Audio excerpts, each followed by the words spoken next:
What's up, guys? Welcome into Around the Felt. I'm your host, Reagan Losher. This is episode 11. We're going to be doing the Week 1 recap.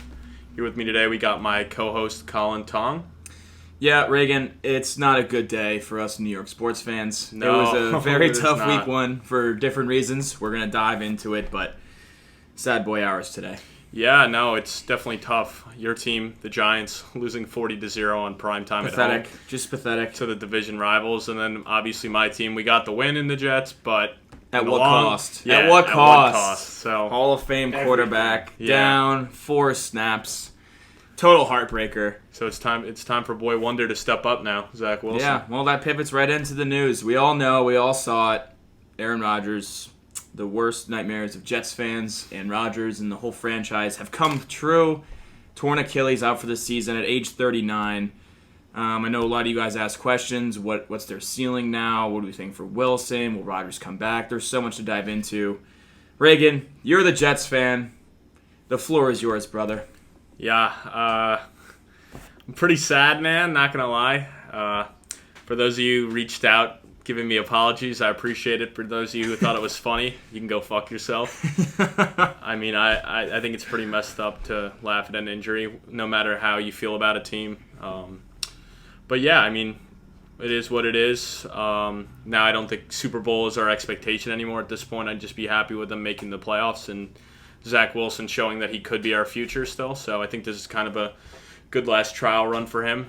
And I do think we still can make the playoffs because clearly our defense is elite. So if Zach Wilson can kind of become a top 20 quarterback, which is still asking a lot, I do think he could game manage us into a wild card spot. But I think the division is as good as gone at this point because there's no way after seeing the Dolphins and even Buffalo, we know they're going to kill, and that's not as bad as that team is how they played last night. So yeah. I'd have to agree. I think the ceiling is a wild card berth, although I think it's going to be an uphill battle. You're almost running it back with last year's team.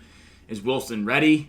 Has Rodgers' tutorship helped him enough to get that team there? I don't know. The defense was elite last year, and they went 7-10. So I don't know. My condolences to you, to all Jets fans. As a football fan, you hate to see it. This could go down as one of the biggest what-ifs in NFL history, especially if he's not motivated to come back.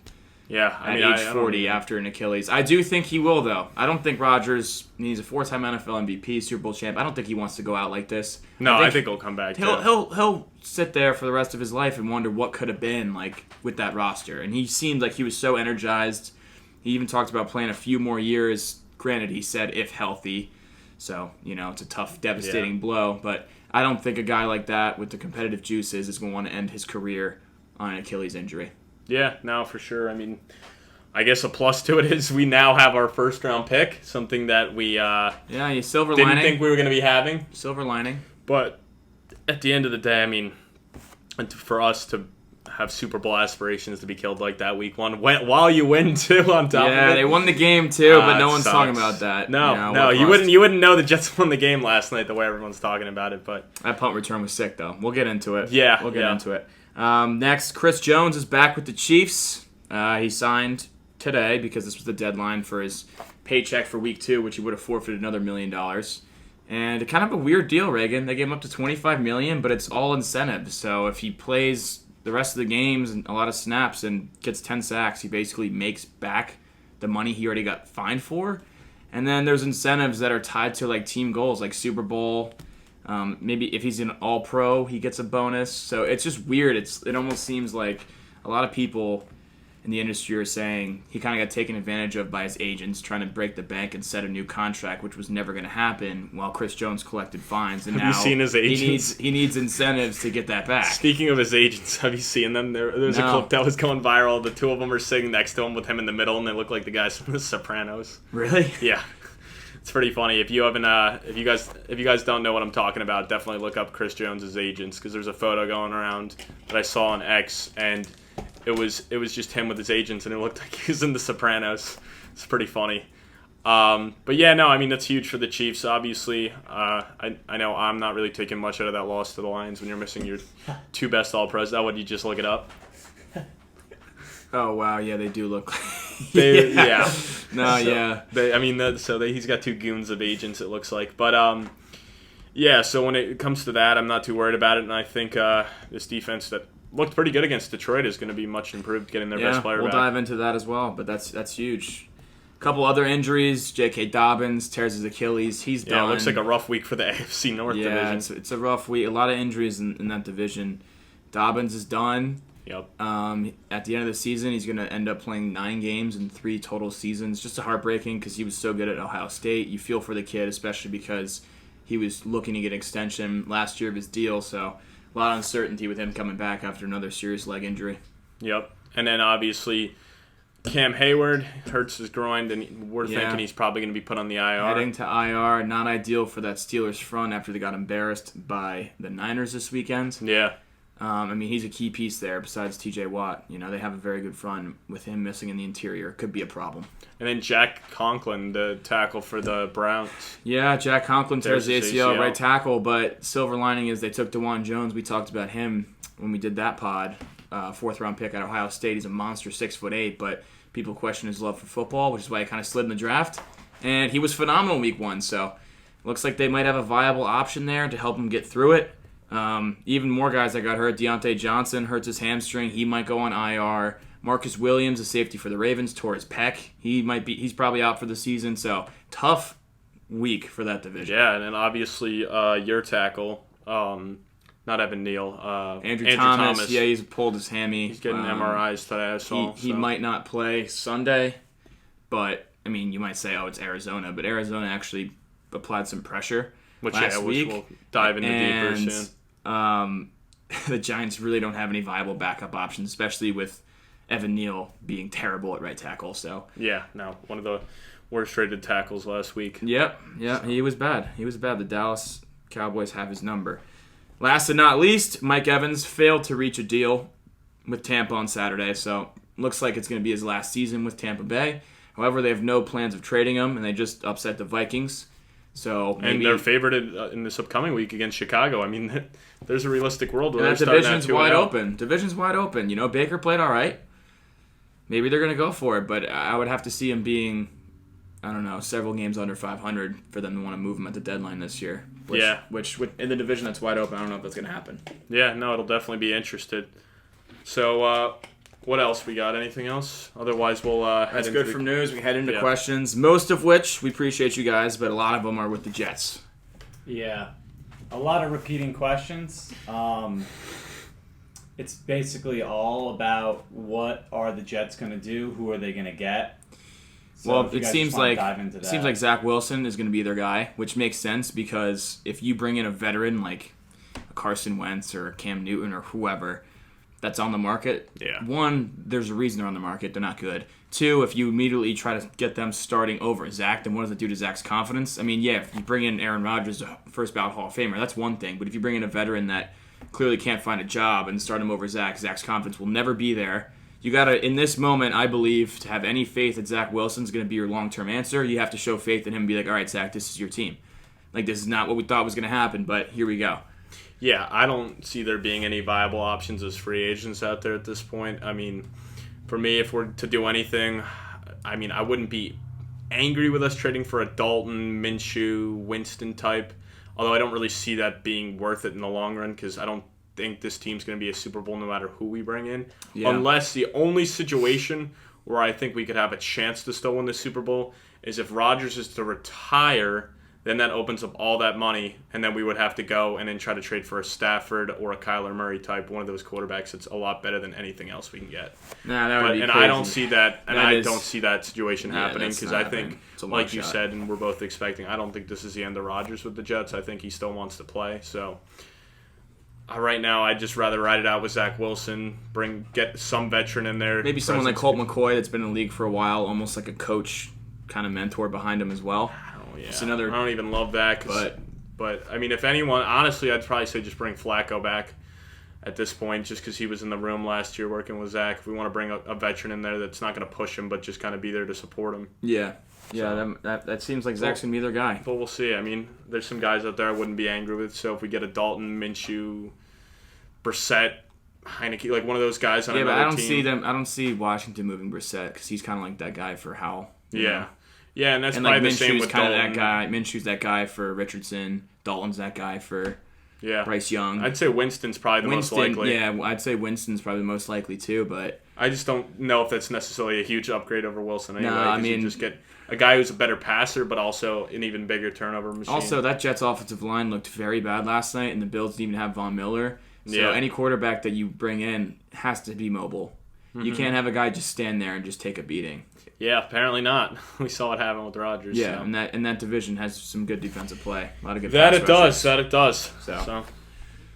All right, we got a gambling question from Dave. He said Richardson plus 300 for most rushing quarterback touchdowns. What do you guys think about that? Plus 300?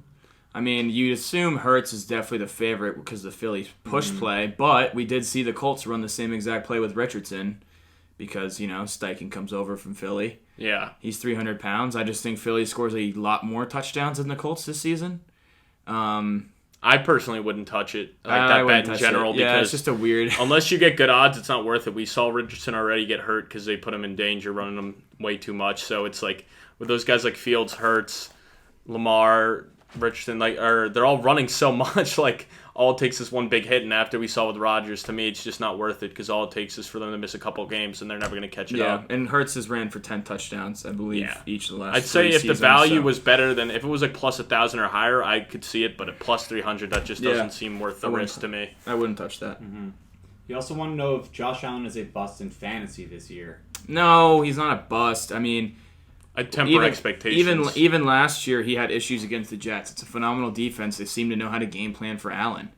But that doesn't mean he's a bust. He's still going to be a top 5 fantasy quarterback for sure. Yeah, probably top 3 still. I mean, it's still an explosive offense. And he's clearly still wants to run the ball. I mean, there were multiple times where he decided he was not going to slide. He should have slid. Wasn't going to get the first down and decided, I want to take on contact and just lowered his shoulder, tried to hurdle a guy when he wasn't even close to the first down. So yeah, he did do that hurdle. I think for fantasy, I mean, Josh Allen's still going to be good. I mean, it definitely makes me take a different look at him after last night's game. Well, just because it's half of it wasn't even the Jets' defense. It was he's just making dumb rookie mistakes. I mean, all 3 of his picks were in the double coverage, and it was 2 of them were him just throwing a deep bomb.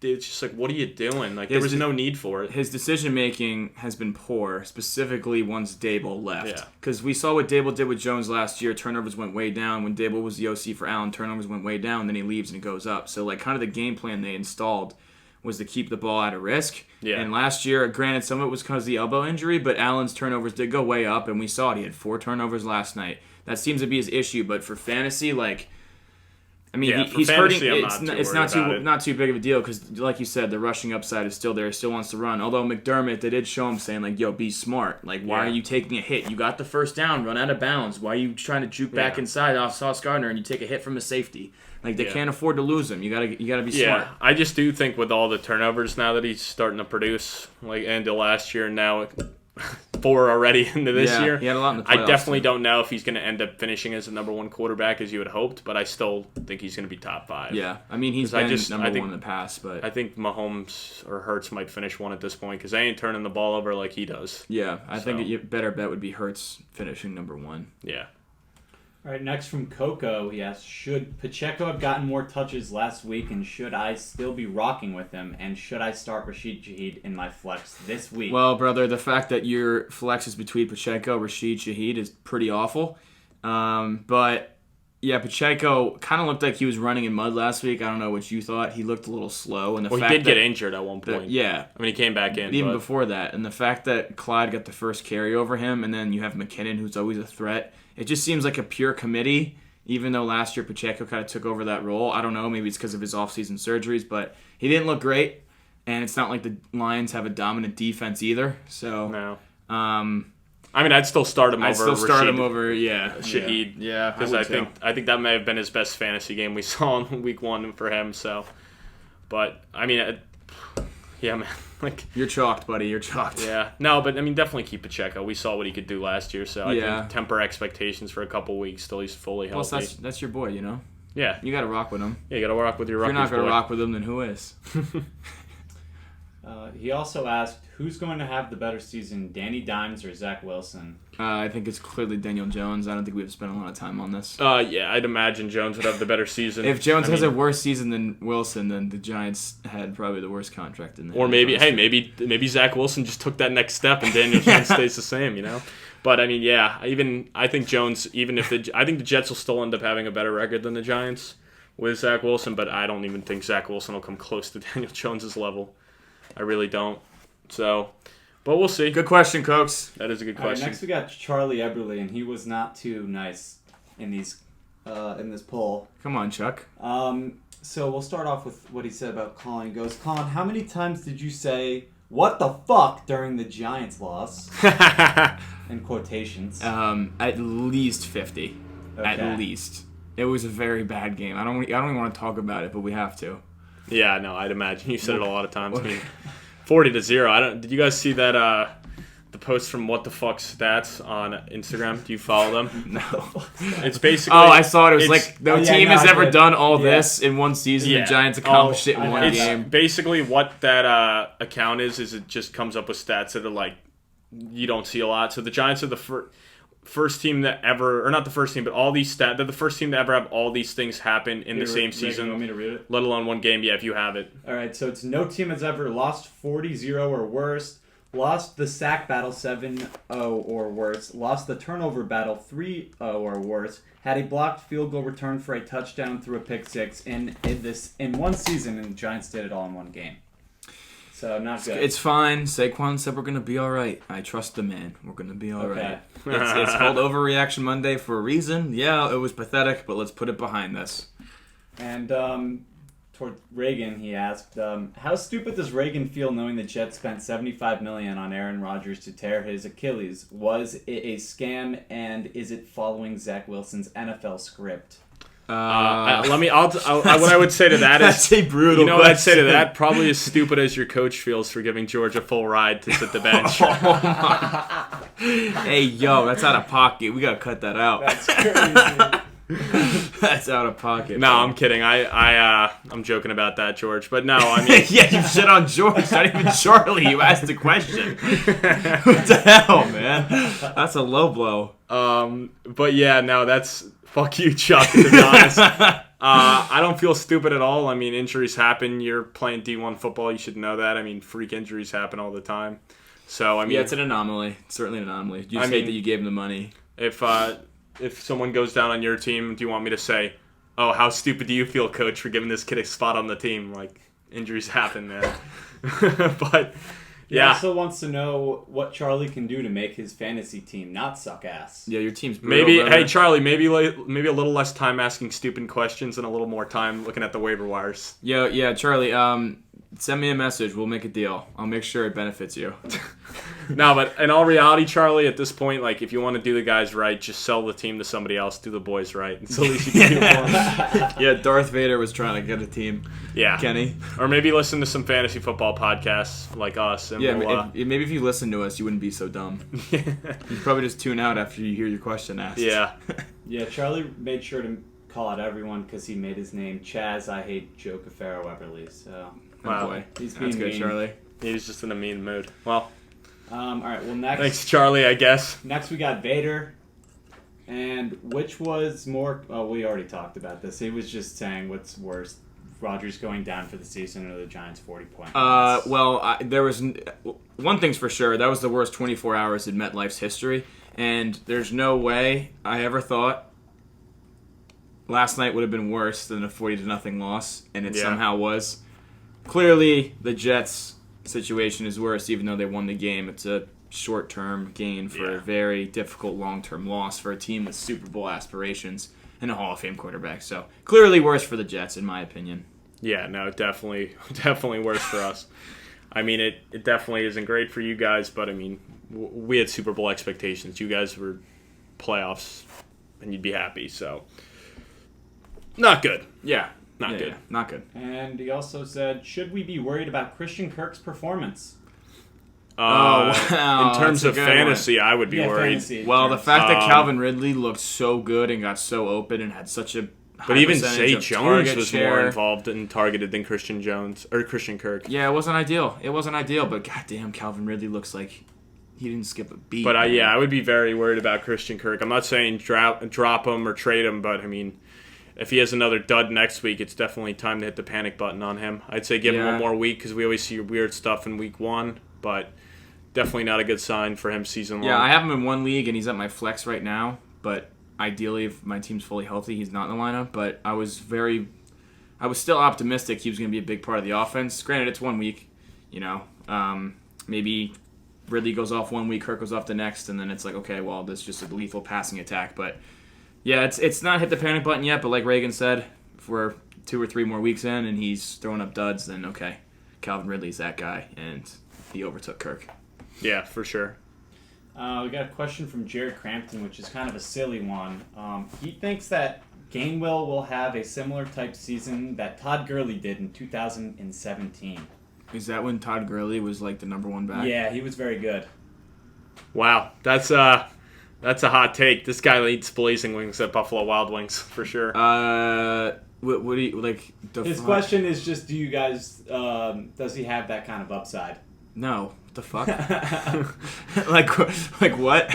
Not that upside. Like I thought you were gonna go more towards like, oh, Gainwell could have like a Jamal Williams type of season last year where he has a lot of touchdowns because he gets a lot of goal line work in a high-powered offense, great offensive line. I'm going to have to disagree with you. I do think Gainwell might end up being the best running back this season. Yeah. Jared, I will give you Mahomes and Jamar Chase in fantasy for him, if you say yes. Yeah. But yeah, I mean, it doesn't even sound like he's going to play on Thursday at this rate. So well, it was weird that Penny was a healthy scratch. Going to put quite the... Swift only had one carry. Like, I think they'll involve the other guys more, and especially I think it's going to be a committee. And it's not going to be good for Gainwell's stock when he misses a game, and then Swift or Penny has a good game. It's like, oh, I guess we'll go back to a timeshare. They're going to ride the hot hand all season, I feel like. I do think Gainwell is definitely startable, though, throughout the season. As of now, I'd kind of rank him as like as a middle-of-the-pack flex. Well, he's the incumbent, right? He's been in that building for multiple years, so they definitely have a better relationship with him. But then again, if he misses a game and Penny runs for over 100 and Swift has a huge game, they're going to ride the hot hand. Just how it's going to work in that offense. That's why they have 3 running backs they don't pay at all. So basically, Jared's just like a casual, and he doesn't really know what he's talking about. Yeah, I mean, you can say that. Sounds like he's a big Eagles fan or something. Yeah, that's crazy. Huh? Yeah, that's really weird. I mean, this reminds me of my one friend Evan, who converted from a Giants to an Eagles fan. Because we don't need to talk about that. Yeah, I did. I'm gonna get fired up. Well, we don't want to go there. Insider information that Swift was going to be like the bell cow of that offense. Yeah, well, that's why he traded a first-round pick in Dynasty for Swift, and now he looks like a moron because he got 1 carry. The defending champ just blew up his team for DeAndre Swift. The defending champ blew up his team for Swift because he's an Eagles fan now. After being a Giants fan for 21 years. It's all right. He probably said hi to him in the hallway one day. Yeah. He probably picked up Swift's garbage and now he wants to trade for him. He probably yelled at him for eating popcorn again. Oh my god, yeah. That's great. All right, and last we got Paul Keller. Paul. With Rodgers being gone for the year, how does this impact the Patriots' playoff chances? Maybe you guys come in 3rd in the division now instead of 4th. That's about it. I still think you're the worst team in the division. Although they gave a fight to the Eagles, I kind of knew they would. Granted, they didn't cover the 4.5. Also, that's 5, when you give Bill Belichick 3 months to prepare for absolutely. That's why you knew he was going to have a good game plan, you know. And their offense did look better with Bill O'Brien and not Patricia at the helm. I think the Patriots are... I mean, I think their ceiling's 9 wins. I think they could push for a wild card spot. They could push for it. So, I mean, honestly, so obviously it improves their wild card chances with Rodgers being out. But I think Mac Jones. I just don't see Mac Jones being good enough because their offense isn't good enough to take that. Yeah, they don't have step. the weapons. So I don't see Mac Jones. Mac Jones is a fine game manager.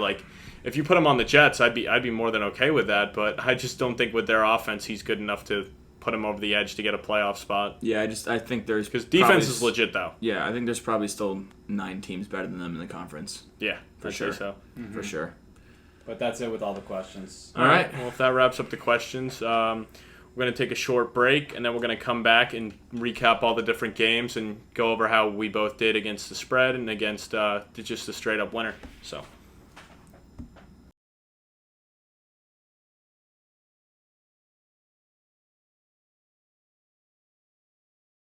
Yeah, no, I'm also very excited about those shirts, and I think you coming up with the trucker hide idea, I'm excited for that too. Absolutely. Can't wait to be rocking that trucker hat on the pod. So once Garrett gets those designs out, that would be cool. And then we'd appreciate it, Big G. And then we'll have them out to you guys. So keep listening and checking out social media for when that drops. But anyway, big week of football. We had 16 games. I went 10-6 on the spread, and I went 10-6 straight up. While you, on the other hand, didn't do as well as me. Shocker. You went 7-9 on the straight up and 8-8 on the spread. So you were slightly better on the spread.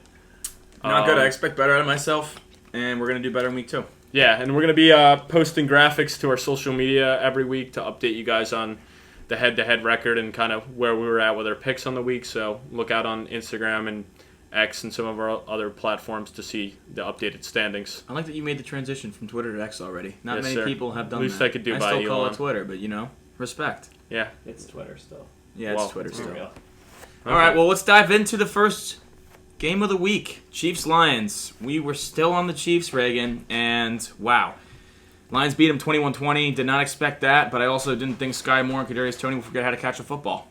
Yeah, I mean, like I said, I thought Detroit was going to cover. They did. I just didn't think they were going to win. I thought Mahomes would figure out a way to get it done in the end. I knew it was going to be closer because when you don't have Chris Jones or Travis Kelce, I mean, it's obviously a big loss on both sides, but I figured Mahomes would get it done, and he obviously didn't. I mean, it doesn't help when you got a guy like Kadarius Toney dropping passes and that are not only being dropped, but then being batted into a defender's Brian hands. Branch, rookie out of Alabama, his first career pick 6. That was a nice play, but Toney kind of just gifted him a touchdown there. Yeah. And then on that 3rd and 2, later on in the game, he dropped one that should have been a first down, and then they had to kick a field goal.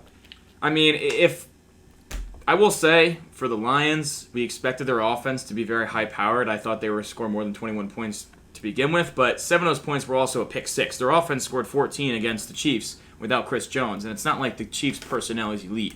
No. They won the Super Bowl because of Mahomes, and they had a good enough defense, right, with Chris Jones in the interior. So without Chris Jones, to only hang 14 is not very impressive. They really need Jamison Williams on offense, in my opinion, a little deep threat.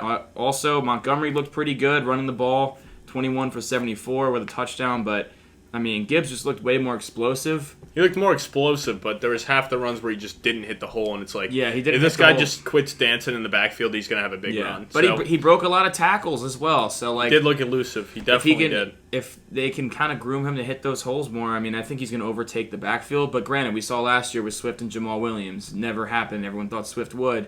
They have these backs that fill their roles. I like that they use Gibbs as a receiver, but I'm surprised they didn't use him more. But I'm sure they will.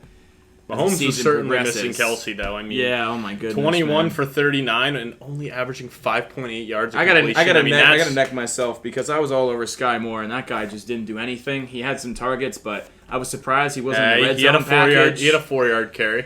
Oh, well, great. Don't beat yourself up. I thought he was going to score, and he wasn't even in the red zone package. He didn't catch any balls downfield. Very disappointed with Sky Moore. I might just drop him off my fantasy team at this point because Yeah, it's a very crowded wide receiver room, and if you're getting wide receiver 1 reps all camp and you're in the first team offense and then you show up like that, it's just pretty pathetic. Yeah, no, I mean, it looks like Rashee Rice, the second-round pick, might be someone they'll look at. He had a touchdown, yeah. He had a touchdown, but also he had 3 catches for 29 yards. And obviously you'd imagine Tony's going to be less involved now, and Sky Moore really wasn't involved, so there's not a lot of there's not a lot of options there at wide receiver. And the guy scored a touchdown, and second-round pick's not exactly, like late second-round pick's not exactly huge capital, but I mean, it's definitely significant enough where it's like, hey, I think they're going to give this guy a shot, so I definitely try to target him in fantasy. A second-round pick.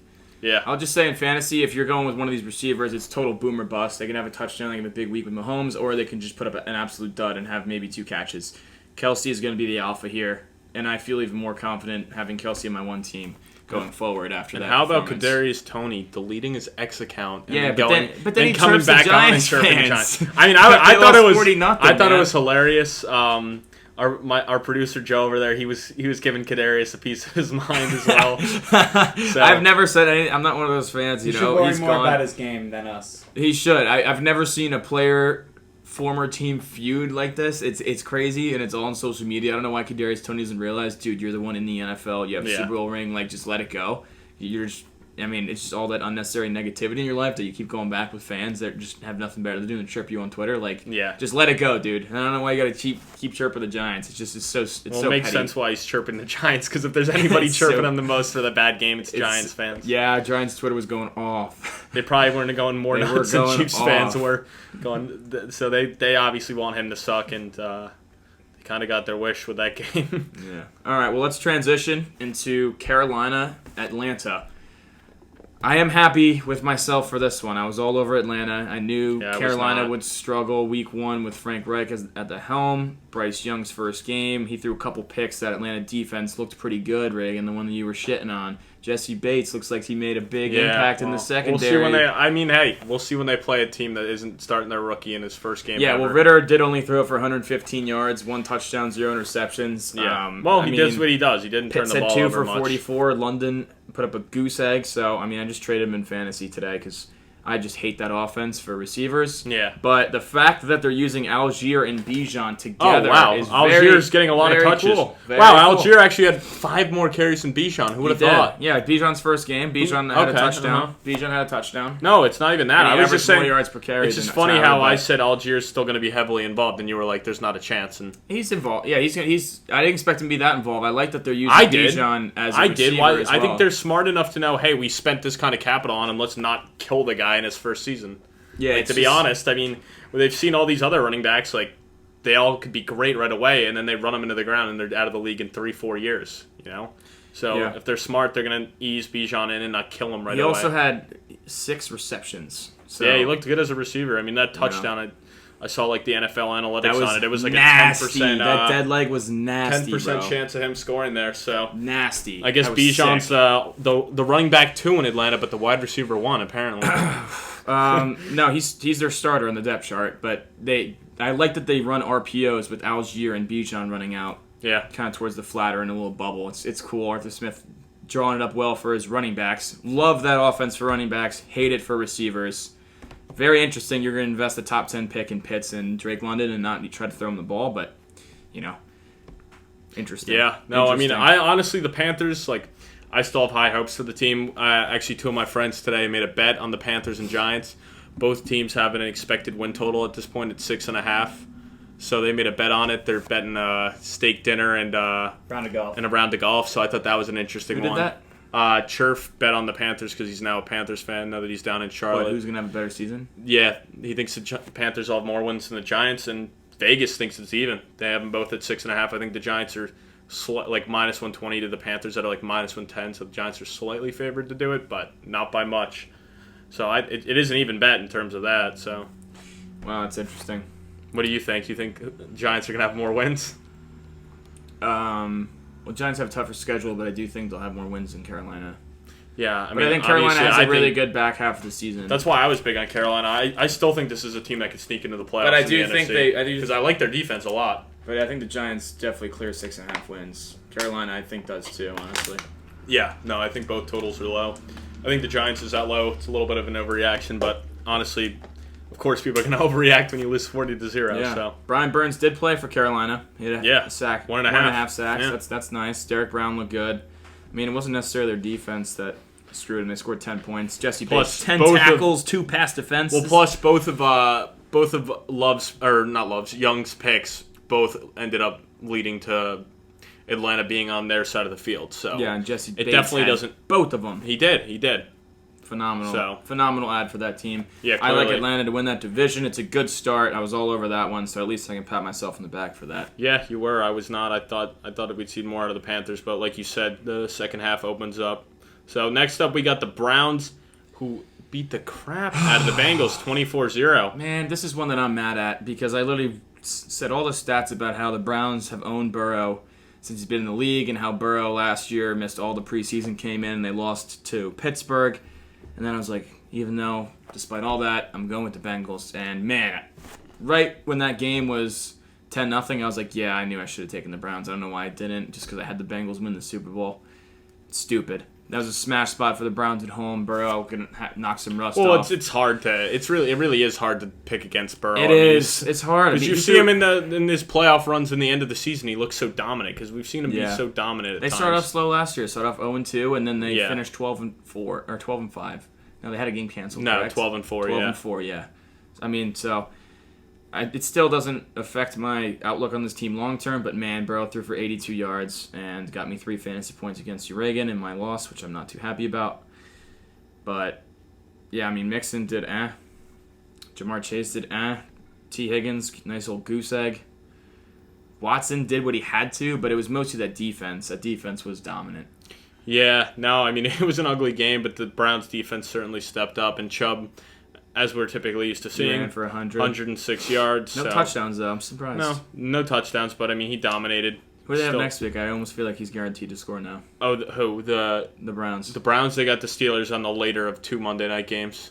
I don't like that there's 2 Monday night games. I know. I have no problem with it. My problem is the fact, because they always, typically it's week 1, but I guess, I don't know really exactly why they didn't do 2 this year on week 1, but my problem is they have one starting at 7 and one at 8:15. Like, why not wait so you can watch them both? More. I just don't like the staggering, because, like, then what are you going to do? You're going to be at halftime watching the other, then flipping back and forth. I'd rather just, like, have them staggered so I can watch both at different times. Yeah. So I'm not opposed to the 2 games. It's just more so that I have to... well, the Niners ran all over the Steelers. Now there's no Cam Hayward, so we're getting ahead of ourselves. Here. Yeah. So next up, in an interesting game, the Colts lost to the Jaguars 21. That was close. 31-21, but was close to closer start. than it appears. I mean, it was a 10-point game, but it definitely ran away with it. They did. I mean, the Colts were leading, I'm pretty sure, going into the fourth quarter. Yeah, the Jags scored 14 unanswered in the fourth. So they were up 21-17 going into the fourth. And, I mean, granted, one of the Colts' touchdowns was it was a weird play where... that's right. That one where it got stripped, Bigsby was holding it, and then they just came and punched it out. And it was a funny play to watch on TV because he came and just smacked it out of his arms, and Bigsby's just looking around, and we're like, oh, they're definitely going to blow that dead. And sure enough, it was a touchdown. Yeah, very interesting. On the Jaguar side of things, Lawrence looked good. Etienne looked really good. He looked fast. Calvin Ridley, welcome back. 8 for 101 and a touchdown. Mm-hmm. He looked dominant, which is great to see. His target share was really high. His air yards was really high. He was creating separation all day. He looked crisp. He looked healthy. Yeah, no, I mean, for those of you who went out and drafted him as a risk or traded for him in Dynasty, it's definitely a good start to the season. I mean, we'll see how he holds up in a 17-game-long season, but definitely a good sign. He's got top 10 upside, in my opinion. Yeah, I'd say so. I mean, he's clearly the number one. We talked about Kirk before. We only had 1 catch for 9 yards. He's clearly the number 1 option there. Yeah. So, yeah, I think... the Jaguars have a pretty easy schedule, so I think there's going to be a lot of games like this where he's able to dominate.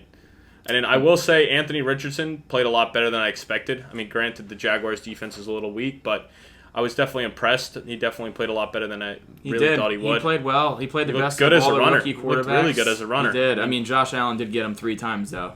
Yeah, he was 3 sacks, a monster game for Josh Allen. Yeah, he was sacked 4 in total, but I mean, 10 Colts carries for 40 line was yards. a problem last year, though. He had a touchdown. I mean, I'm definitely a little worried long term because we saw him get lit up on a quarterback read. So he needs to be smarter. Even Lawrence said that to him after the game. He's like, "Hey, man, you played great today, but just protect yourself more."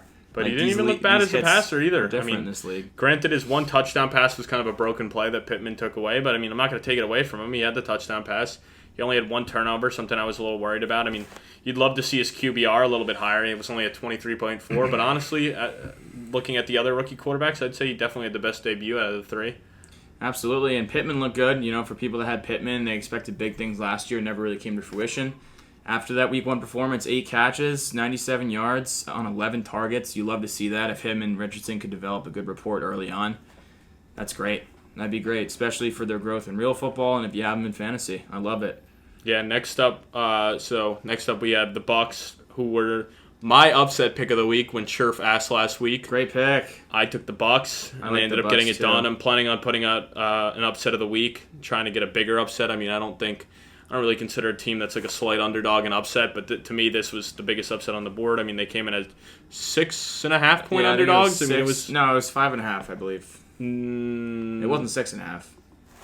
I mean, either way, they were one of the bigger underdogs this week. There weren't a ton, and look, they came out and won the game. They won 20-17. I mean, Kirk Cousins had a lot of passing yards, but he kind of did what Kirk does. 344 yards. Yeah, they stuffed the stat sheet, but yeah, I mean Baker did it well as a game manager. I mean, only 173 passing yards, but 2 touchdowns. He got the job done. Shout out Baker. Let's go. That's my boy. Yeah, he did what he had to do. 173 yards. I mean, nothing special. White got shut down. I was worried about that, man. I don't like 17 White. for 39. 2.3 yards per carry is pretty bad. If he keeps putting that up, I wouldn't be surprised if Sean Tucker overtakes him soon, but he's the rookie. Evans did all right. Had a touchdown. Godwin had 51 yards. Kind of those are going to be the 2 go-to guys. They really just won it in the back of their defense. Kirk did have 2 fumbles, though. One was a strip sack. One, I think, was a muff snap, correct? Yeah. Well, the thing I didn't understand is it's late in the game, and you're not even targeting Justin Jefferson. I mean, Jefferson had over 100 yards in the first half, and then in the second half he had 2 catches. So, doesn't make sense. Make sense. Addison had his first touchdown, though. You'd like to see that. Yeah, that was a burner, too. That was a burner. He was flying. Yeah. He was wide open. That was nice. I like that. But, yeah, you got to, like you said, you got to get Jefferson more involved. 9 for 150, but could have been a lot more. He still had 12 targets. We're saying you got to throw him the ball more. Like, that's a ton of targets. But you'd like to see in the second half. He should get 15 targets a game. Yeah, now you definitely wouldn't you don't love it when it's great when it's 10 at halftime, but then when it stays at fucking 2 for the second half, that's not great. Yeah. And we also, we weren't very high in this Bucs team to begin with this season because of their offensive line issues and their aging roster, and we don't know what's going to happen. Still not with the best test because I think we both think the Vikings are incredibly overrated. Yes, we did think the Vikings were going to fall back down to earth. They're not going to be able to sustain those 1-score games, and look what happened. Week 1, 1-score game, they lost. So we kind of expected that as well. I don't have super high expectations for either of these teams. I don't think either one of them are playoff teams. But great win for Baker. You love to see it. Yeah. So next up we got my Saints this year beating the Titans 16-15. Whoa. You can't just claim the one that won the game. They're your Titans too. You love They are my Titans too, but I'm much higher on the Saints. I mean, I have them being the second best team in the NFC.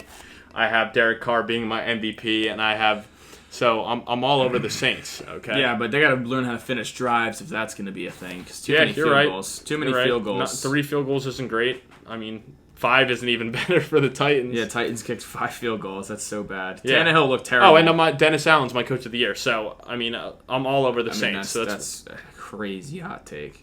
Well, we'll see. You want to talk about your Saints first or your Titans first? We could talk about my Saints first, the team that won. I'll give them that respect. Yeah, that's fair. Carr looked pretty good for the most part. I mean, he hit on a couple of his deep balls.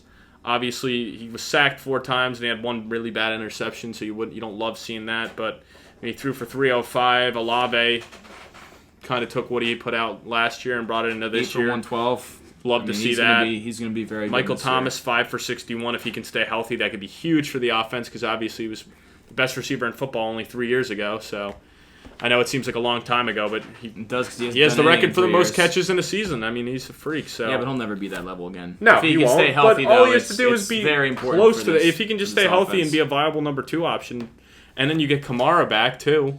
There's a lot to like here, and obviously Tannehill. He looked terrible. I don't know if you saw a ton of this game because I know you were at the Giants game. I was watching. Yeah. 16 of 34 with 3 interceptions. He had a 10.3 QBR. I mean, I had high hopes for him. It almost seemed like he was forcing the ball to DeAndre Hopkins. Which I get. 13 targets. 13 targets, yeah. 7 catches for 65 yards, but he definitely didn't look like the guy I was hyping up before the season. No, he looked old. He looked like, he was stuck in mud. He couldn't really move back there. Not what you want to see if you're high on the Titans, because that was very bad. Granted, the Saints have a pretty good defense, but they do. But still, I think this is not what I expected at Tannehill. Even in a tough matchup, I expect better from him. So yeah. If this is what it's going to look like every game for the Titans, I don't know if I'm going to be looking right on that Titans. I'm disappointed they didn't really get Treylon Burks the ball. No, he only had a couple. He was barely involved. 3 targets. I mean, you took the guy in the first round. Let's not just force the ball to DeAndre Hopkins, who clearly, that game plan didn't work. Let's actually run a competent offense. And go through your progressions. It didn't seem like that was what they were doing. No, definitely not. All right, so next up, we got what do we got next? The 49ers, who pretty much had a walk in the park. They beat the Steelers 30-7. You were on the Steelers, I was on the Steelers, yeah. I expected more out of them. I guess I bought a little bit too much in the offseason hype. I thought Kenny Pickett would look a little bit better. Granted, the 49ers may have the best defense in football, Yeah, I but knew still, it wasn't a get-right game for Kenny Pickett. No, you and know? then obviously they probably went all summer expecting Nick Bosa not to play, and then you insert him, and that helps. Even though Bosa didn't really do a ton, Drake Jackson went off with 3 sacks. There you go. So he was kind of their big impact guy in the defense, but still. And then Ayuk, looking like the Let's true go, number one wide Ayuk. receiver I there. love Brandon Ayuk. I took him in both redraft leagues. Both of us were saying to take he's him. the We were number saying one. he was a huge value. Yeah, I don't understand why Debo was going way higher than Ayuk after what we saw last year. Yeah. Ayuk overtook him. He's the better receiver, in my opinion. And Ayuk looks so good, and he had a really good report with Purdy last year. It looks like it's still going. 8 for 129 and 2 touchdowns. Yeah. You love to see it. Yeah, because I do like Debo a lot, but we got one of our old videos playing here. I do like Debo a lot, but I think unless Christian McCaffrey is to miss time, Debo's upside is not what it could potentially Talk be. about McCaffrey, that 65-yard touchdown was Yeah. awesome. Yeah, no, he looked very Great. quick. You see the block by Ayuk, too? He put some dude on his Yeah, he did. He ass. pancaked the guy. And then McCaffrey, beautiful downfield running, 22 for 152 and a touchdown against a good Steelers defense. Now to talk about the Steelers, man. Pickett had 2 picks. I mean, it's the Niners defense. This is kind of what I expected. But he lost his number 1 wide receiver. Yeah, Deontay hurt the hamstring. I mean, Pickens was pretty frustrated on the bench. He had 5 for 36, but it seems like he felt like he was more open than that. Yeah, and I mean, obviously not a great game for my Najee Your boy future. Najee to lead the Which league I don't in rushing, even 31 blame him. yards. It's not his fault. I mean, they had 10 carries. I mean, when you get behind and just abandon the run game early, one of his carries was for 24 yards. They just gave up on the run, and they just. Yeah, I mean, you're never going to win a game when you have Kenny Pickett throwing the ball 46 times. I mean, that's not the recipe. Especially against the Niners. I mean, that didn't make any sense to me. They got down early, and they were like, well, we're down 2 scores. Time to just start airing it out. And then they just completely abandoned the run. And it's like, to me, for a quarterback going into year 2 who he wasn't terrible his rookie year, but he definitely struggled a lot. To have him kind of settle in and take that next step, I think you got to rely on the run a little bit more. So to be fair, the Niners they had the best run defense in football last year, and they brought in Javon Kinlaw, so you probably didn't think you're going to win that game running the ball up the gut either. No, but I mean, 10 carries? Come on. Yeah, that's really nothing. That's really nothing. Split with Warren too. Warren had 3 of the. He only had 3. That's my point. They only had 10 carries as a team. Yeah, who would have guessed Allen Robinson was the leading receiver for the Pittsburgh Steelers this weekend? Yeah, no, that's. I feel like there's a lot of people out there that didn't even know he was on the Steelers. TJ Watt's back though. I mean, I 3 guess sacks for TJ Watt. Allen Robinson's going to be one of those big immaculate grid guys at this point. Yeah, he is. Yeah, TJ Watt. TJ Watt with 3 sacks, man. He might go for over 20 again this year. Yeah, I mean that's a great start to do it, and that's definitely a good start for him to be the depoy for sure. Absolutely. But yeah, I kind of expected that to go that way. I was all on the Niners. Yeah, I bought a little too much into Pittsburgh and maybe didn't give Purdy enough respect, but we'll see. It's a long season. It's Overreaction Monday. It's the first week of the season, so happens. I do expect the Steelers to bounce back against the Browns. Whether they win or not, we'll have to talk more about that next episode, but I definitely think it's a big bounce back game for them. So next up, kind of one of the shockers, even with the Commanders winning 20-16, I think the Cardinals played a lot better than me and you both expected, and I'd say most people. I mean, they almost won that football game. Well, it's the NFL. Anything can happen. They're all professionals. They're all paid for their to play. livelihood. Yeah, so, they're all paid to play. That's why you play the games. But I am definitely surprised with how tight the Cardinals play the Commanders. Now, is that more of a hit on the Commanders? Because, I mean, I will say my biggest concern with the Commanders preseason was that offensive line, and the Cardinals the really defense, applied pressure. the Commander defense looked awesome. I mean, you could say Josh Dobbs game managed, and he really did. I mean, Dobbs was 21 of 30, but only 132 passing yards. I mean, average 4.4 yards a completion is crazy, first off. But on top of that, I mean, the Commanders got a ton of pressure. They sacked them 3 times. So whoa, who would have guessed that the Cardinals would have doubled the amount of sacks the Commanders 6. would have gotten? They had 6. Yeah. The Commanders 3. Well, I would have never thought that was going to happen. It's definitely going to be an interesting game with the Cardinals and the Giants. It will give us a better test to really gauge how the Giants are this season, and also if the Cardinals are better than we expected, or if it was just one good game. Yeah. I mean, they still lost. They scored 16 points, but yeah. But I mean, look at who their Commanders quarterback need to is, score and 10 look at their points in defense. the Commanders need to score 10 points in the fourth to get that win. Now, is that a problem on the Commanders? I don't know. I mean, Brian Robinson again did not look good. Only averaged 3 yards per carry. Yeah.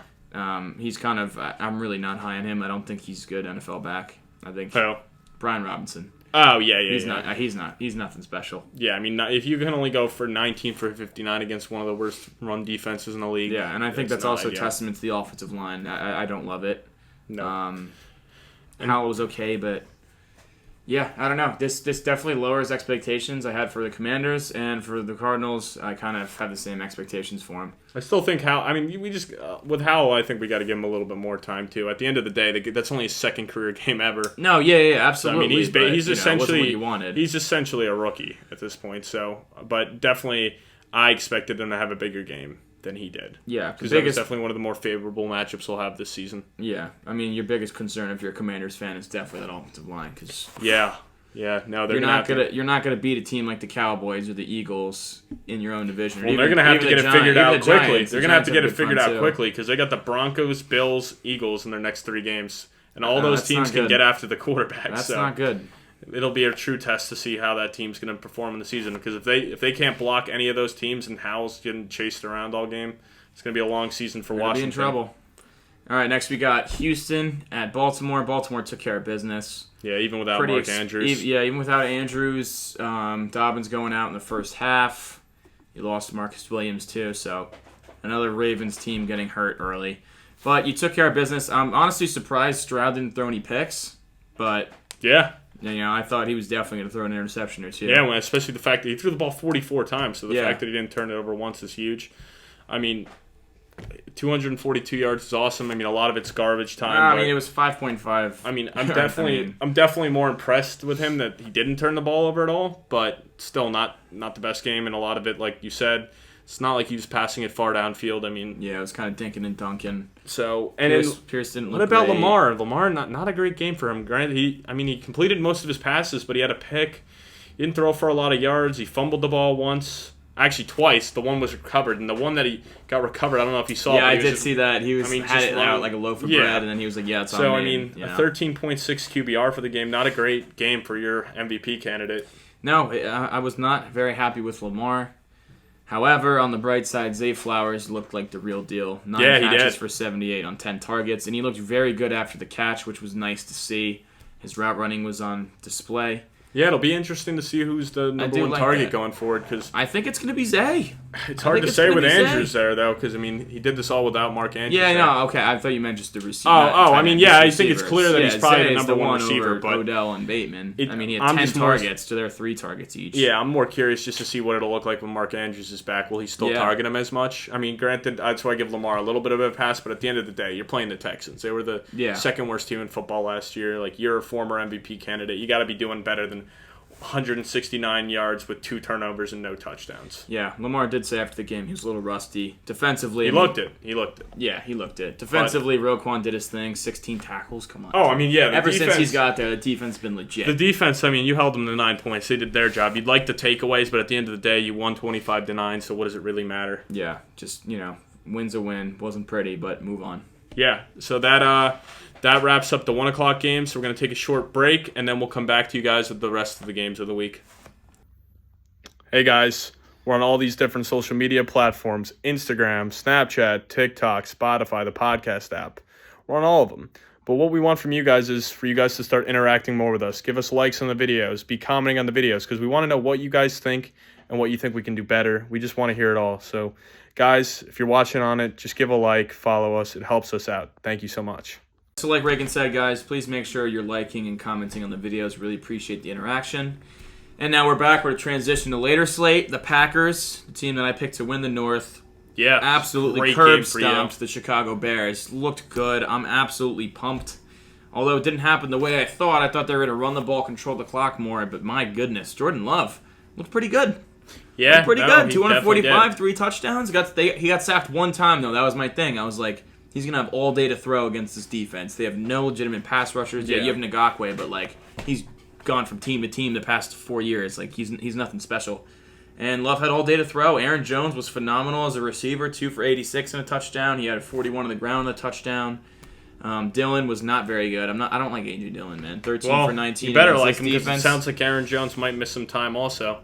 I did not see that. No, he went. He went down at the end of the game. Granted, it could have been because they were up so big, but he left. I'm pretty sure it was hamstring. I'll fact check that quick. So many hammies early in the season. I hate it. But that's kind of why AJ Dillon out touched him. Yeah, he's being evaluated for his hamstring, and he left in the third quarter. Granted, it could have been because they were already blowing him out at that point.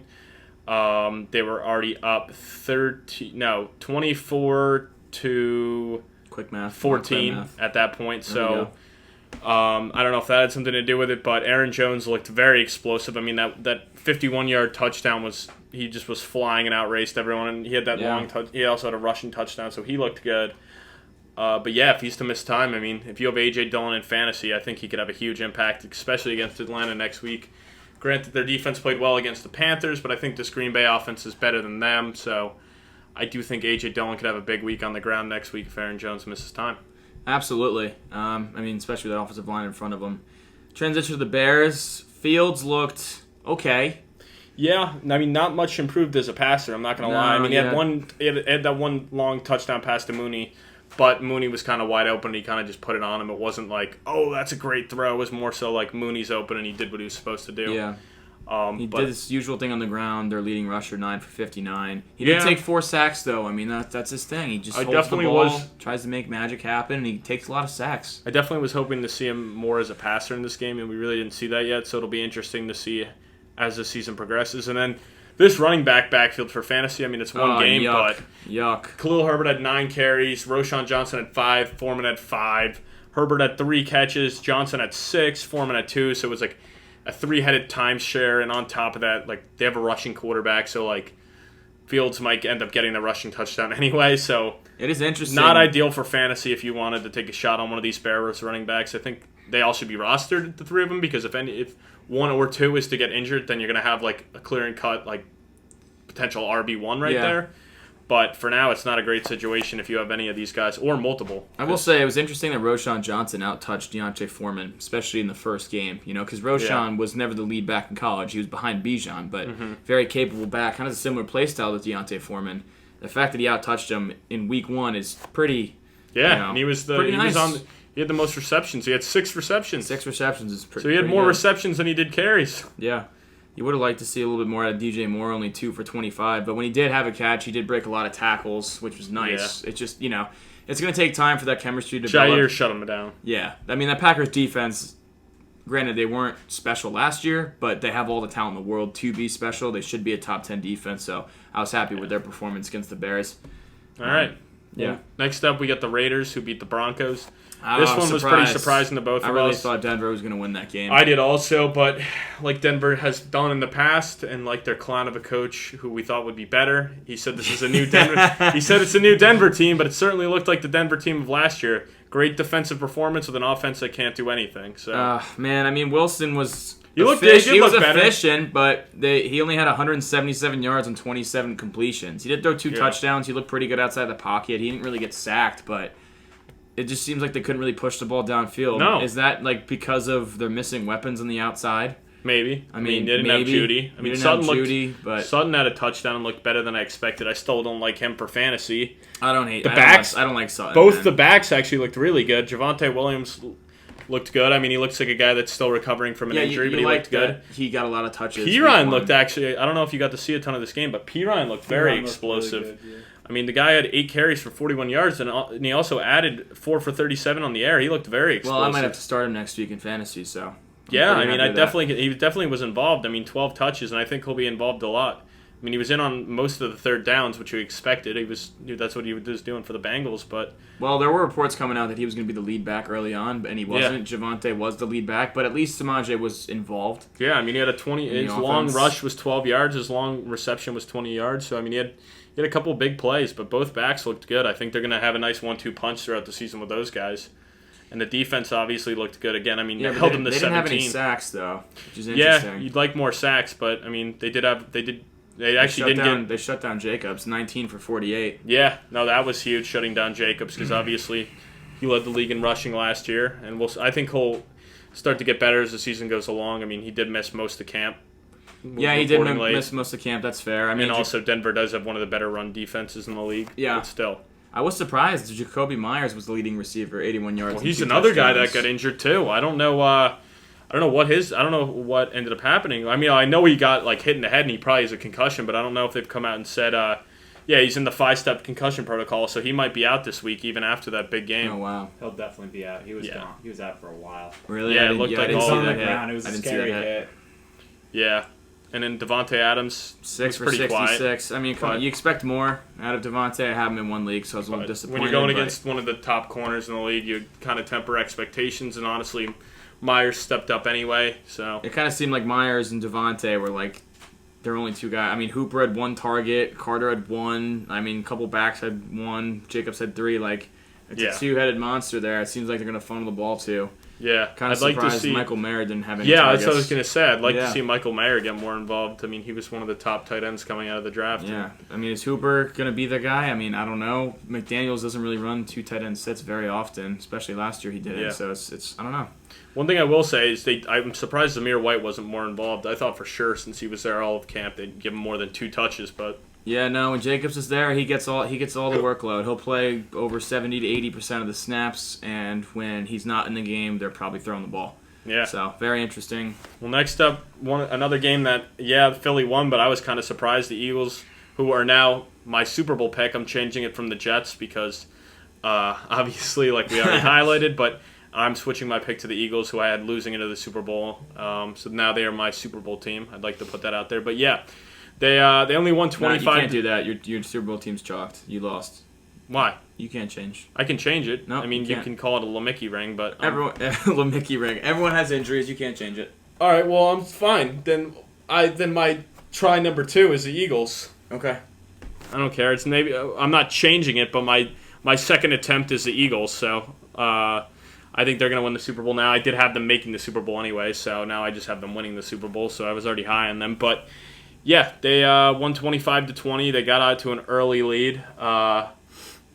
Obviously, Hurts struggled a lot, and half of that I credit to him just being a little rusty, I guess. He didn't look amazing, but then again, when you give one of the best defensive minds 3 months to game plan for a team, you expect them to come out with a good game plan. I mean, they were into the end. They had a chance to win the game. Mac Jones honestly had one of his better games I've seen him Can't play. believe he threw the ball 54 times. Yeah, don't love that. I don't think that's the winning recipe for this team, but I mean, hey, he threw They fell behind early though. They kind of had. He threw for over 360 yards, 3 touchdowns, had a pick. I mean, he looked like a guy that deserves the starting quarterback position for the team. I know Belichick obviously wants to run the ball more, but they really weren't effective. I mean, 22 carries for 76 yards. They were only averaging 3.5 yards per carry on the ground, so we're not super effective. And shockingly, Zeke was more efficient than Ramondre. I mean, Ramondre got Zeke shut fumbled. down. He's in the doghouse. Yeah, no, he did fumble, but Belichick does not like I was that. not thrilled with Ramondre. I mean, 2.1 for a carry for No, a guy I that wasn't looked a either. lot more explosive Grant, last he did year. have 6 catches for 64 though, which you like for fantasy, but Yeah, I mean that is a pretty dominant Philly front as well. but for a Bill Belichick team, I mean, it's not like that to be that inefficient on the ground from your 2 starting running backs. I mean the spread was 4.5, so I took this 4.5 in our pool. So I'm a little disappointed they lost by 5. Yeah, shocker. Vegas is right on the money. We did think that it was going to be a closer game, wasn't going to be a blowout, just because, Bill Belichick like you said, had Bill 3 months. Belichick's going to have a lot of time to game Yeah. plan. But they did fall behind early. Slay had that pick 6. That was a phenomenal return out of him. And then Philly kind of seemed like they took their foot off the gas. They looked a little rusty, maybe a little bit of a hangover from last year. Hurts only threw for $170. Yeah. Run game. I mean, it was interesting. Kenneth Gainwell was the lead back, 14 carries, and Swift had 1. Boston Scott had 1. Yeah, Rashad wow. Penny was a healthy scratch. It's not I how thought Swift expected, would though. have surely had a lot more, according to our inside source. But yeah, no, so good. 1 carry is not ideal.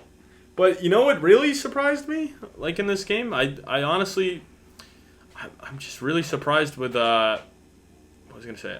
I'm really surprised the Eagles really didn't get to Mac a ton. Like they only sacked him twice. Yeah, they had for 2 such a sacks. dominant I will front. say Jalen Carter looked really good as in his first game. He had a sack, and he also was arguably the best rookie in week 1. He had the most pressures. I think he had 8 pressures or something, which is very good from the interior. I saw some clips of him just throwing guys to the side. So if you're Philly, you're absolutely pumped with Jalen Carter after week 1. Yeah. And I fully expect, even though the Eagles won, I fully expect them to bounce back against Minnesota. Yeah, I think they beat the brakes off Minnesota. Yeah, and we'll get into that in a few minutes, actually, because we're going to be doing our Thursday night previews in our recap episodes. But anyway, so the next matchup, we had... Well, who do we have? Miami and the Chargers. Total barn Peter burner of Slow a today. game. My goodness. Tua throws for 466, 3 touchdowns and a pick. Tyreek for 215 and 2 touchdowns. Waddle had 4 for 78. Wow. if Tua stays healthy, man, Yeah. like I wouldn't be surprised if he's top 3 MVP this year because that connection he has with his receivers is disgusting, and no one can cover him. Well, on top of that, I mean, a lot of people don't like. Is it time to start having that conversation? Is Tua top 10? Is Tua top 5? I mean, like, is it time to start having that conversation? I mean, granted, one of the biggest reasons we haven't been able to have that conversation is not really his play on the field. It's the fact that he can't stay healthy. Like last year, and obviously this one game this year, when he's on the field, they win games, and he puts up big numbers. Like, absolutely, they win games. They put up, and he's the same class. Right. Like this was the battle. These were 2 guys that were picked right. Tua went 5, and Herbert went 6. So they were right after each other. And I mean, Tua obviously got the best of Herbert in this matchup. I mean, I know it's a team sport, but Tua had 200 more passing Tua yards. had a better game than Herbert. 2 more touchdowns. I mean, QBR of 87.5 and a 110 quarterback rating. So Tua obviously had all the metrics in his favor. But on top of that, I mean, to me, I think the time to start having the conversation is Tua top, like close to that 5 range. Is he top 10? I mean, I think he's definitely making a case. I mean, you can't really tell me that Herbert's definitely better than him at this point, or Lamar's definitely better than him at this point. I mean, I would still say Herbert's better. I would still say Lamar's better, but I think Tua is certainly in that top 10 range. Yeah, but it's definitely starting to become more of a conversation. I mean, I will say this. It's obviously the first game of the season, so we're going to overreact a little bit, but yeah. I will say this though: if you're a Dolphins fan, the stat that you were the happiest to see this week was 0 sacks. No Teron Armstead, your star left tackle. And you have Joey Bosa, and Khalil Mack, and they didn't get to him once. Yeah, now is that you're I'm probably assuming that was a lot of McDaniel's game plan. McDaniel's game plan was to get the ball out, but Tyreek have no sacks. And think about it. A lot of the routes Tyreek ran were long developing routes. I mean, he was like 20, 30 yards downfield until was hitting him. He got wheels. He gets I know, but still, that's still so like when bad Tyreek's like 20, 30 yards downfield, you'd think you get 1 sack. I mean, you don't think it's going to work out every time.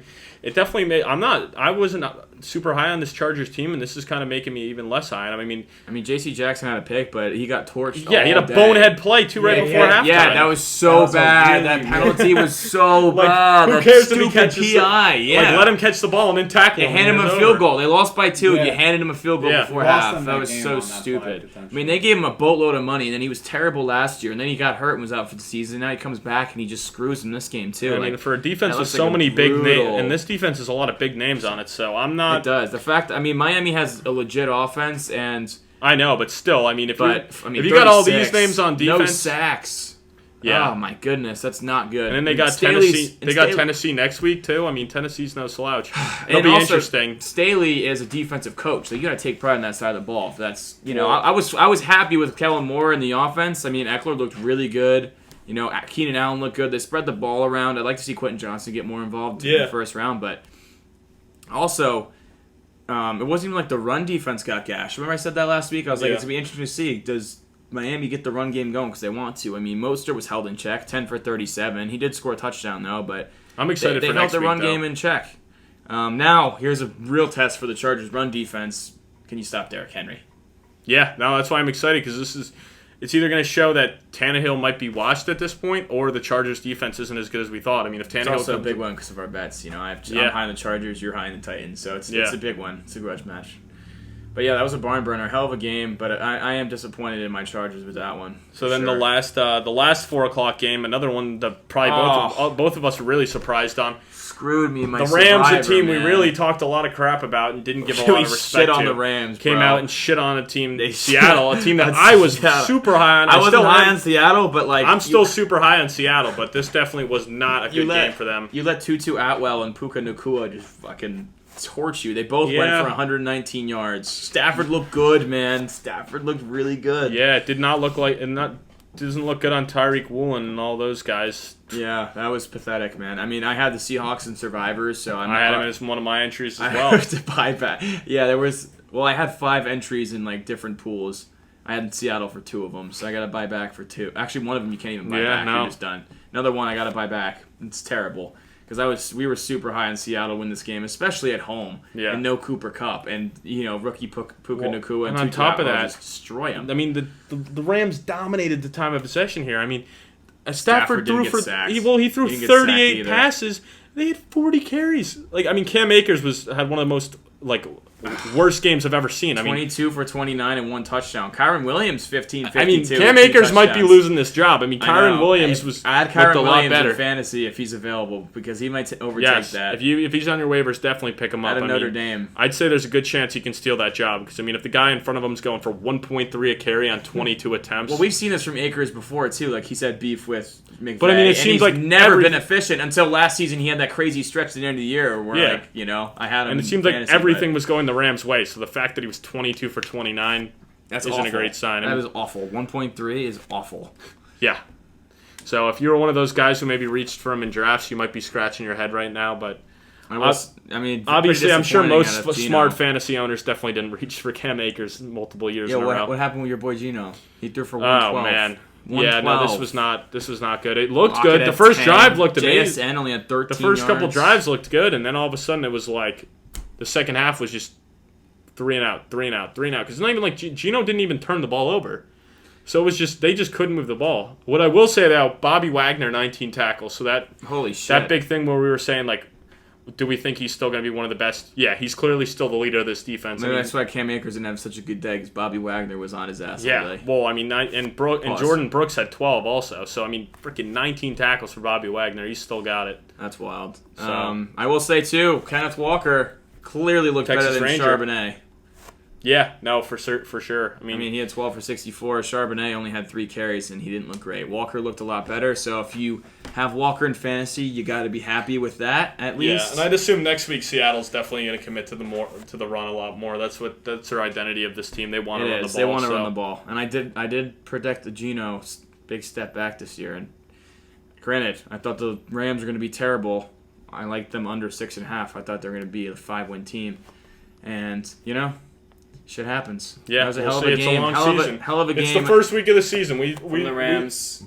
We saw the McVay Jaguars coached a beat great the game. Colts week 1 years ago, and then ended up winning 2 games that season. Yeah, and the Bears last year won week 1, and they were. So that's what I awful, mean. so. Week 1 doesn't always tell the tale, and another game that I'm sure you're hoping doesn't tell the tale. Oh my goodness! Do we have to talk Sunday about Night it? Football. Do we have to talk about it? We do.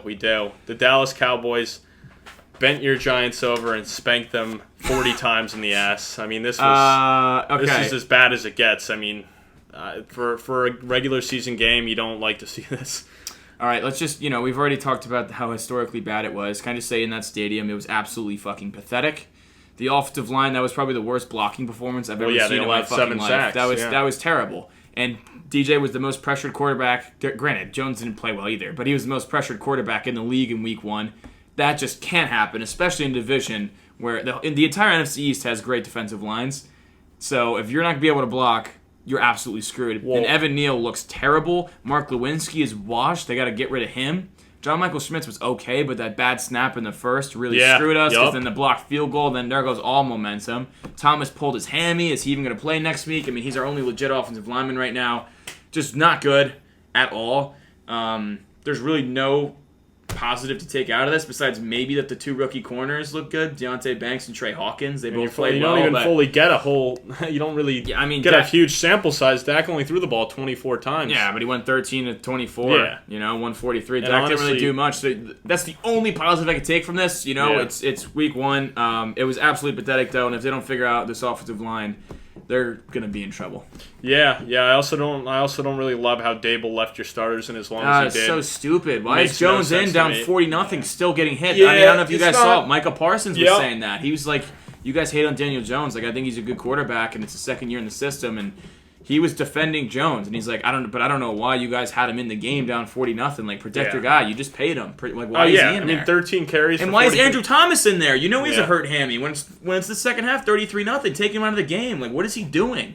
I would have taken him out as soon as. To don't be know if honest, Dable I would does have that. taken him out as soon as he hurt his hammy. I mean, it's the first game of the season. At the end of the day, you need this guy for the full season. Yeah, so I mean, you leave him in there and he makes it worse. Then what? Then you lose him for multiple weeks instead of one game that you ended up losing anyway. And they have no offensive tackle depth because Evan Neal, who you took 7th overall last year, looks just absolutely terrible. Like he didn't improve at all from last year. Not gonna lie, Dallas I'm not fully shocked. I'm not really shocked by that. I mean, we saw the same thing happen with the Jets and Mekhi Becton. I just really think these guys that are just way oversized. Okay, but Becton was not a similar prospect to Neal. Like, Neal was a first-team All-American, All-SEC What do right you mean? tackle. They're both huge prospects. Yeah, but Becton was way heavier than Neal. Neal was way slimmer. Oh, okay. All right. But, well, you can. But Neal was chalk it at up to Alabama, an whatever you accredited want. program where, like, it's different. He had a different So it's track even more of record. a bust, you're saying? I would say so, yeah. Oh, okay. All right, fine. Yeah. I was just trying to compare it, but if you want to say Neal's even worse, that's on you. I'm just saying blows, that dude. Neal was way more established in college, like his accolades and how good he was. Like, So you're just more mad pressures. because he's less of a blue chip player. He should be better than what he is. Absolutely. Yeah. Absolutely. And if he doesn't figure it out soon, like, they got to either change their offensive line coach or they got to kick him inside the guard because you can't keep getting beat like that at right tackle. Yeah. And Glowinski sucks. But we have no depth, so if Andrew Thomas is out, they're absolutely screwed. What do you think about the Isaiah Simmons ad?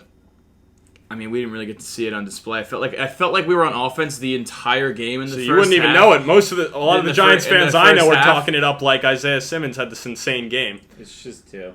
Yeah, I know a couple Giants fans I know, big time Madden players were talking about Isaiah Simmons being this big impact player. I'm like, look, I get it wasn't a risk, but the guy didn't even do anything. Like, to talk him up like he did something. The whole team didn't really do anything. No, honestly. but I mean, he had one tackle. I mean, if you want to take a positive, Micah McFadden had 11 tackles. I mean, he was flying around the field. So if there's a positive right there at the linebacker. I know he's a younger guy. Who didn't you draft? Honestly, he's a rookie, right? McFadden? No, it's second year. Second year, so that's a big positive to have a younger guy, 5th round pick, going around and getting 11 tackles. I mean, the defense really didn't really have an opportunity to showcase anything because they were down so much to start, and it felt like the Giants were on offense the entire first half. And I look up and I'm like, oh, we're down 26-0. Like, how did that even happen? Yeah, a blocked field goal, the pick six. It was just pathetic performance. I'm gonna say it right now. I got my though. rant out. Can we move on? One more thing before we move on. I think the Cardinals game next week is a must-win game. I know it's crazy to say this early on, but if you guys, because then they have if San you guys, Fran and Seattle. It's not even who's next. If you guys can't beat the Cardinals, who we all think is bottom 3 team, dude, they're going to beat the Cardinals. They're going to. No, beat the I know. Seattle Well, Cardinals. I would They're think you gonna would. beat Saquon's Hey, gonna have a I hell of would a think game. you would, Yeah, but they are. obviously Vegas only has the line at a 4-point spread right now, so clearly Vegas isn't giving you guys the respect. All I'm saying is you got to win that game. The line's got to figure out how to block because it's not like the Cardinals have a bunch of big names, but they clearly put on pressure on Sam Howell. And after what we saw with the Earlo line, and if Andrew Thomas is out, it's going to be a lot closer than I think most people expect. So it's a must-win game in my opinion. Yeah, it's a must-win. So crazy saying that week too, but I mean it is though. I mean, if they you lose come out and then they lose, if you get blown out by your division rival at home, they're not going to beat San Fran the way that offensive line looked. No fucking way in hell. No, yeah, because we saw what way they in just did to hell. Pittsburgh. So, and I'd say the Giants are pretty comparable to Pittsburgh and just the way they're set up. So I don't know. It should be interesting, but they definitely got to beat the Cardinals. But that's enough on that. All right, I think you've gotten enough crap from that. Yeah, so I mean, we'll let's move just on. move on. I don't want to think about that game ever again in my life. Last but not least, we've already touched on this too. The Jets and the Bills. The Jets won, but at what cost? Rodgers done for the year. Wilson looked, Yeah, I that mean, pick was so bad. the pick was though. so bad. I mean, I don't know if I'm happy with him or mad with him. I just kind of tossed the whole game out from a Wilson perspective. I mean, he did enough to get us to win, and he wasn't but, prepared to play. You know? I mean, yeah, he has been the backup all off season. I mean, yeah, he got the preseason reps, but even in preseason, you're still going against mainly 2s anyway.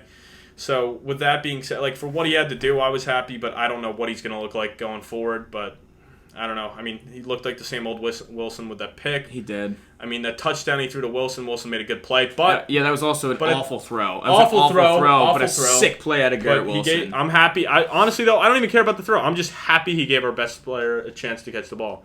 That's all I want him to do is target Garrett Wilson. He's your best receiver. I don't even care that the ball was bad. I'm just happy he gave him a chance to make a play there. That's what I'm happy to see. So, and Breece Hall obviously looked electric. Man, he looks good. like one of the best running backs in football still. So, I mean, 10 for 127. If he isn't coming off the injury, I think he's housing that. I mean, he still had an 83.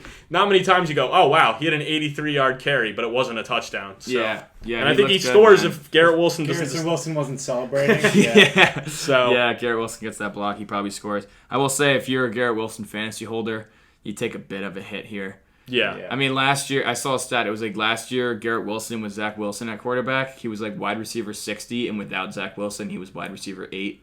So, you don't love that, but like you said, at least he gave him a shot in the end zone, but Wilson had to make a sick catch to It's a good done. sign, though. I think he'll still be viable for fantasy, but obviously he's not going to. He's going to be viable, but Like, I mean, everyone thought he could I be view top him at 5 this point as a upside. high-end wide receiver too. That Yeah. pass also wasn't good. Yeah. Like, he batted it away from the defender. It was closer to him, and then Yeah. he still had a chance to catch it. And that's my whole thing. I'm not happy with Wilson, but I just want him to be targeting Garrett Wilson, like on those third downs and on those red zones. Like, even if it's a bad ball, just throw the fucking ball to Garrett Wilson. He's by far your best receiver. No, honestly, the reason you guys won the game was that defense. Jordan White had 3 picks. DJ Reed played phenomenal. Quincy Williams was phenomenal. Yeah, Quincy Williams was all over the field. He was making good Jermaine open Johnson field had a tackles. sack. You love that. Yeah, Quentin Jefferson, one of our big interior ads in the offseason, had 2 sacks. I mean, Quentin Williams, while he didn't have any sacks, I mean, if you were just watching the game, he was wreaking havoc out there. He was. And Josh Allen, I mean, god damn it, his turnover problems, we talk about it, they're well documented ever since Dable left. He got to stop turning the ball over. He had 4 turnovers last night. Those picks were terrible, besides the one where he just chucked it downfield on 3rd and long, like whatever. But they were bad. I mean, it ended man. up being better than a punt, but still, it's like dude's just freaking throwing in the double. All his picks were double coverage like picks. It's on him. He said after the game that was on me. The fumble, I mean, he I don't really blame him for that. I mean, it's his fault he dropped it, but I mean that was just a weird play where he was bobbling and then tried to make nothing out of something. But that's another thing. Just jump on the ball, take the loss. Like he tried to pick it up and make something out of the play. He does try to make superhuman plays. Like if he just jumped on the ball, you still have the ball second down, but instead he decides to pick it up and get 2 extra yards and then fumbles it. So I will say Stephon Diggs looked really good, he did, especially 10 on for Sauce 102. Gardner last night. It wasn't that like he was torching him downfield, but very nuanced with his route running, and he was just making plays. And like Sauce was there, but Diggs was just the better man last night, and he looked good. Yeah, he looked good. Like he had something to prove after that very interesting offseason. You like that? And James Cook looked pretty good. James Cook did look good. He looked solid. I mean, I definitely would be targeting him in fantasy. I mean, he put up a pretty good production against that defense. I think you target him now because that Jets defense is legit, and he looked pretty explosive, and we talked about how explosive he was last year. He did have 4 receptions. I'm expecting a big game for him in fantasy this week. I mean, Damian Harris had 1 carry. Yeah, Latavius Murray's the number 2 guy. He was on the field more. Latavius Murray had 2 carries. Like James Cook's that guy, so yeah, definitely target him. And before we end this, we obviously we didn't even talk about it. Like it went into overtime. It did and go the Jets' overtime. Undrafted rookie Xavier Gibson housed it. I mean, that was freaking nuts. The Hard Knocks. Yeah, I mean, star. what a crazy game. I mean, the scriptwriters couldn't have had a better way for that game to end out. The punter tried to make that tackle though. That was pathetic, bro. That was just like dude barely even threw his juked hand him. out there on it, like. But that was a sick return. That was electric in MetLife. Honestly, I was rooting for the Bills, but when the Jets won, I was like, at least they get some enjoyment out of this season. Yeah, for the night. For the night. At least my friends are happy, like semi-happy for one night. But yeah, no, it's gonna be a long season. But I definitely think I still do think we could be pushing for a playoff spot at best. We'll see. This defense is too good. Like that's the only thing. It's like people are like, oh, why not just tank for Caleb Williams? Our defense is too good to like we're gonna beat the teams we should beat still, and then we're gonna be in it with games because we were freaking in it with the Bills last night with Zach Wilson as their quarterback. So I mean, I think there's gonna be so many games that we're still in it just because of our defense. Yeah, you just have less room for error because a lot less room for error. Yeah. So. It almost reminds me a lot of like the Broncos from last year, where that defense is gonna hold teams to like 17 points a game. Yeah. But if their offense can't get to 20, like they're still gonna be around 500. Yeah. It'll be I'm excited for this Jets-Dallas game. It'll definitely be interesting to see how Zach Wilson does with the full week and with that defensive front going at him. My goodness. Yeah, with that O-line too. Yeah, because our O-line's similar issues as you guys. Couple decent players, and the ones that aren't decent are very bad. Very bad. Yeah. So our right side is terrible. Yeah. So we'll see.